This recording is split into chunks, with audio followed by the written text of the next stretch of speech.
the biggest problem for people is they're keeping score along the way, which means they're looking back, which is allowing people to pass them.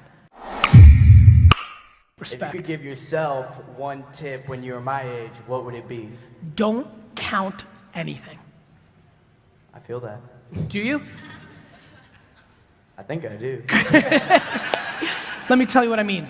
Literally, don't judge where you're at for the next 10 years. Literally close your eyes until you're 30. Same advice I gave earlier. Like, the biggest problem for people is they're keeping score along the way, which means they're looking back, which is allowing people to pass them. I went into a coma in my 20s. You know, just like checked out. I don't think what I did was right. I checked out so extreme that I like stopped talking to anybody. I just went there, right?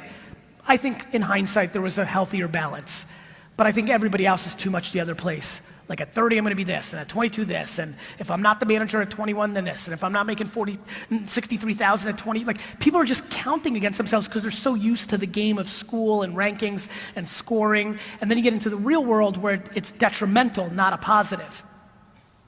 Do you understand? I do. And you're gonna wake up at 30. So I woke up on my 30th birthday. This is a real story. Drove to the store, looked myself in the mirror, and I said the next 10 years are gonna be really important building years. You just did that at 20. I promise you when you're at 30, you're gonna do the same thing. So the answer is it's forever. There's important years in your 20s, there's important years in your 30s, there's important years in your 40s and 50s and 60s and 70s and 80s and 90s. So don't overjudge yourself. Learn the work ethic and the skills that match your ambition. Thank you, Gary. Never stop grinding.